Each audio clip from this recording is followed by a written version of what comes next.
Hi there, I'm Jim Zirin. Welcome back to more Conversations in the Digital Age.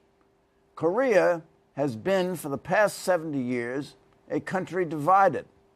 Its northern border is perhaps the longest militarized stretch of real estate on the planet. Some call it the last outpost of the Cold War. Across the line is North Korea, a rogue state with its borders patrolled by heavily armed Cold War-style guards. What is the future of the Korean Peninsula?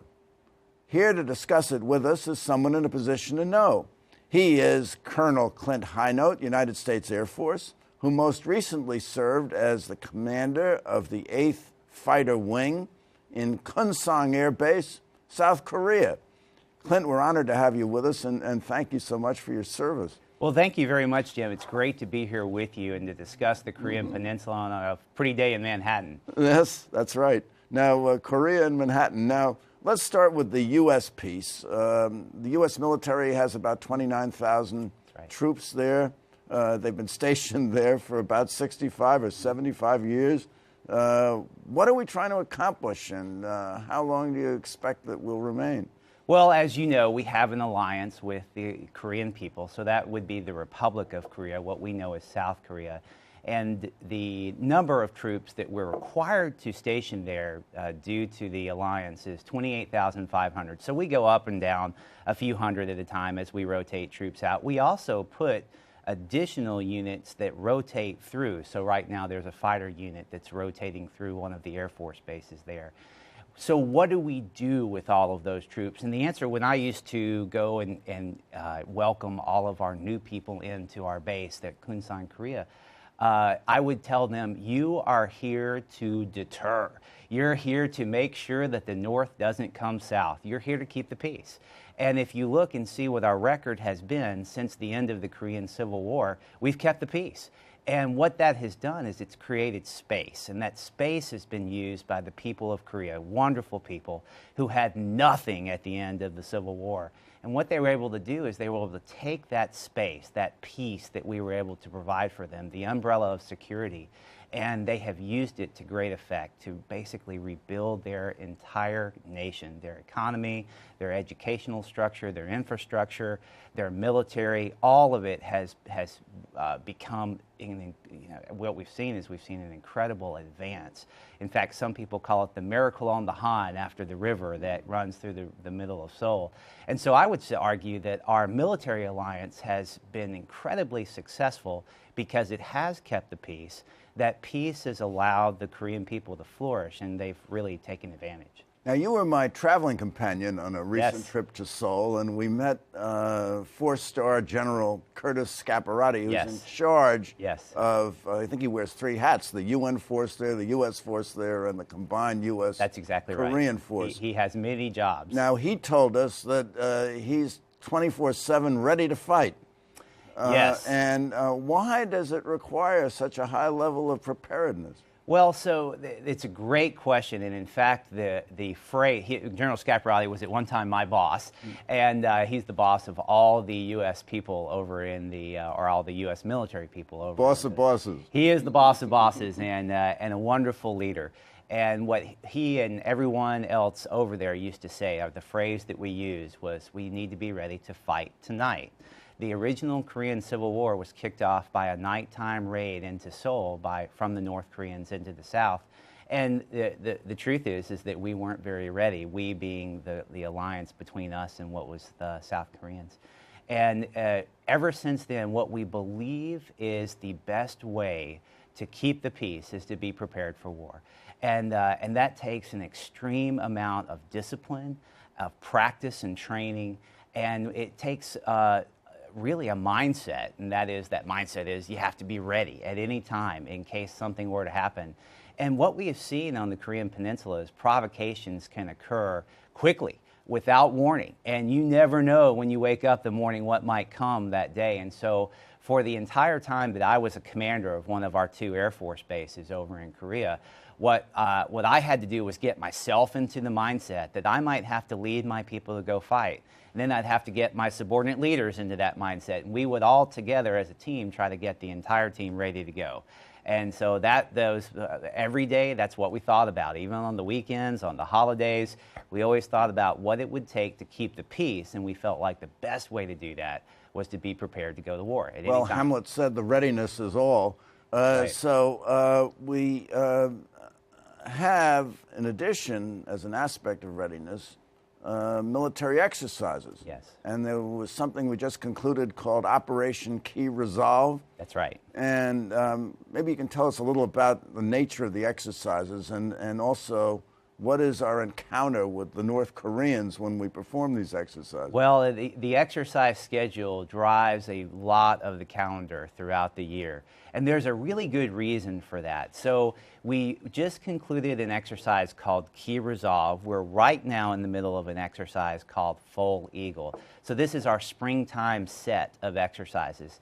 Key Resolve is meant to test our leadership, our ability to command and control. So it's basically what we would call a command post exercise, where we're sending orders and messages back and forth among the different headquarters, but we're not moving too many troops around. We're not doing a lot of shooting in the field or practicing that way. And then after that part is concluded and we've kind of talked through what we would do if we had to execute the war plans, we get a chance to actually move the troops around and fly airplanes and do exercises. And that's happening right now with Full Eagle. And they're doing all sorts of things over there. They've brought in some extra troops from the United States. They're training side by side with the Korean forces. In fact, recently they conducted a practice amphibious landing on the east coast of Korea. So that's a very interesting thing. We don't get to do a lot of practicing of amphibious landings, but that's happening right now. The exercise schedule is very closely coordinated so that we think the North Koreans would be most ready to attack, we're most ready to defend. So why is that? The North Koreans have a cycle in the way that they do business. In the summertime, they're very worried about planting and harvesting crops. In the wintertime, they're very worried about getting enough food to eat and also quite a bit of construction going on. In the spring and the fall are when the North Koreans do a very big training cycle. So they'll have a springtime training cycle and a fall training cycle. And what we have determined over the years is the best way to counter that, the best way to make sure that we deter during that time, is when they are most ready, we need to be most ready. And we do that through this set of exercises. So the biggest exercises are one in the spring and one in the fall. We're in the springtime one right now. It should wrap up within the next couple of weeks. Now, every time we announce an exercise, the North Koreans respond with either some threat, or they test a nuclear weapon, or they shoot rockets and missiles, or they do something terribly provocative. After the Operation Key Resolve, our ambassador in South Korea, whom we met, Mark Lippert, yes, was the victim of a slashing attack, and he was very seriously injured. Do you connect the two, that every time we do an exercise, they retaliate in some way? Well, I absolutely believe that the reason why North Korea does some of these provocations during the spring and the fall is because they are answering. They are trying to look strong in the face of what they feel is a provocative exercise amongst the allies in the South. And that has occurred for years. I don't expect that it's going to change. In fact, I think over the weekend they shot 4 rockets or missiles, and that's to be expected. I think we expect more before this exercise season is over. And that is a fairly normal way of doing business on the Korean Peninsula. I do think the attack on Ambassador Lippert was abnormal, in that the person that did it was obviously a sympathizer of North Korea and someone who is very committed to seeing reconciliation between the two. Between the two countries, North Korea and South Korea. And South Korea. Yet the way that he has gone about that in the past has been violent. Unfortunately, he had committed a violent act in the past, and for some reason he was allowed to get close to our ambassador. And as you know, our ambassador, Mark Lippert, is very accessible to the Korean people. In fact, he's made a habit of walking to work every morning with his dog. And the Korean people love that. And so far, the Korean people have fallen in love with Ambassador Lippert. And especially after the attack, the way that he handled it, the way that he reached out to the Korean people to let them know that it was okay, and then in fact it increased his resolve for better relations between the countries, our country and South Korea. I think Ambassador Lippert handled that with a level of class and dignity that's to be commended for sure. Yes, we should be very proud of him. We are. But I think that I don't see a real connection between the exercises or maybe a North Korean provocation. I think this was one person operating in a vacuum. Well, let's talk about North Korea. What kind of country is it? It appears to be a rogue state. Its leader, Kim Jong-un, is this weird-looking kind of guy. He's very unpredictable, very unreliable, and he has a nuclear arsenal. What's to be made of North Korea, and how do we do something to pacify them? North Korea is like no country on earth right now, probably the most isolated country in the world. And Kim Jong-un, its leader, a very young man, is not someone that has earned a lot of trust throughout the world. I think there are some very interesting things that are going on with North Korea. First of all, just understanding, as a percentage, it has the highest amount of people who serve in its military. So over 1 million people actively serving in its military. What that has driven the regime to do is to have, for years, a military-first policy. And what that means is that the military has the first call on the meager resources in North Korea. So, for example, they have higher food rations, or they have the first access to fuel if fuel gets scarce. In order for that to be sustained over time, what the leaders have had to do is to stoke up this perpetual fear about the South, and especially about the United States and what we might do to provoke North Korea. So it's kind of the opposite of the way that we view them. And so they're constantly stoking this fear and hatred of what is going on, especially of the United States and our military forces over in South Korea. And so this is a situation that has been tense for many, many years. I don't see that tension going away. What has changed ever since Kim Jong-un took power in the death of his father, after the death of his father, is that after he killed his uncle. Well, I was going to get to that. I think there is a major change going on, and the reason is because Kim Jong-un is young. The society in North Korea, in China, in South Korea still has many Confucian undertones where age and experience is still highly respected. If you look at the Communist Party in China, you'll see that. There are no young men who are leading the Communist Party in China. President Xi is certainly not a young man. He is not. And they are used to dealing with people about that same age. And what they have seen over in North Korea is that there's a young leader. And when this young leader took the one man who was seen as maybe the moderating force and certainly the liaison between the North Korean regime and the Chinese Communist Party, who was Kim Jong-un's uncle. And of course, what Kim Jong-un did was had his uncle executed. Well, that created a very high tension between the Chinese government, the Chinese leadership, and the leadership in North Korea. I don't think we've seen that relationship repaired yet. In fact, there's a very high level of distrust between the two now. And I think China feels like the leverage that they may have enjoyed at one time over the Kim regime is not the way that it is right now with the young leader. I think that has China rattled when it comes to North Korea. But I think, and also, they don't know what else to do. They are very skeptical of what might happen with a reunified Korea. And they're skeptical with an increased presence of the United States on the Korean Peninsula. That would be against their interest.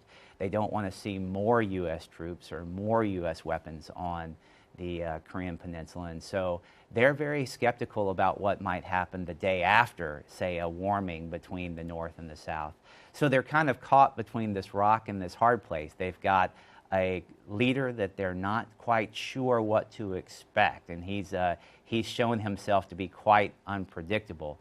But at the same time, they've got the fear of the aftermath in the wake of a reunification and what that might look like. So they're kind of playing the status quo right now, and that's why we see the six-party talks, which are the talks that were supposed to discuss a way of getting rid of North Korea's nuclear weapons, of how to basically go back to a non-proliferation regime on the Korean Peninsula. They've basically stalled out. Not a whole lot going on anymore with those. And so as we go forward, it's hard to see where any progress is being made. And certainly President Park is trying to open up some progress, but right now it's certainly on the nuclear front, not a lot of progress. President Park of South Korea, who has made reunification the centerpiece of her policies, and she has about 3 more years to serve, I think. Right. Now, between the two countries is the demilitarized zone, which we visited. That's right. And that is policed on the northern frontier by very formidable-looking North Korean guards in uniforms that are reminiscent of the Cold War in the 1950s. Yes. Now, have there been incidents in the demilitarized zone? There are almost continuous incidents in the demilitarized zone. It's a place where the tension is so thick you can cut it with a knife, as you experienced on the day that we went to visit. And that is the way it is all the time there. So there are continually provocations or incidents or misunderstandings that happen along that highly militarized and very tense zone in between the two countries. With little communication between the two parties. Almost no communication. In fact, the small village, Panmunjom, where we went to go see the demilitarized zone, is one of the only places where there is communication that could occur between North and South. And every once in a while, we're able to actually get some communication going. But there are many days when we'll pick up the phone and try to call over just to test the lines, and they won't even pick up the phone. Or we send a letter and it isn't picked up. That's exactly right. There's a mailbox that's actually filling up. In fact, I think it's quite full right now because the North Koreans have not accepted any of the letters that we've tried to provide as required by the armistice that exists between the two countries. Now, you said that North Korea has about 1 million individuals in uniform. Yes. And South Korea has what, about 635,000? 600, yes, a little bit over 600,000. And there's we saw, actually, North Korea has installed an array of artillery emplacements. Yes. And with these conventional weapons, they could destroy downtown Seoul. Isn't that right?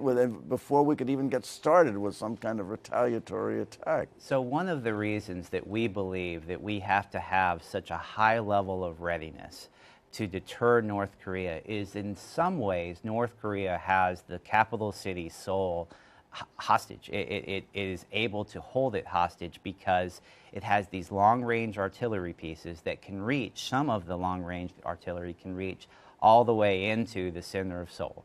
And Seoul, of course, is the capital city, just like Washington, D.C. And think about what it would be like if there were artillery pieces in Maryland that were able to reach into the center of our capital city at any point in time with no warning. And that's the situation that the Seoulites live in day to day, and they do a marvelous job of going on with their lives, living in at the end of the barrel of a gun, building their economy, and going to church and hanging out with their family and walking along the Han River and taking bike rides. They live a happy life under the threat of North Korea at all times.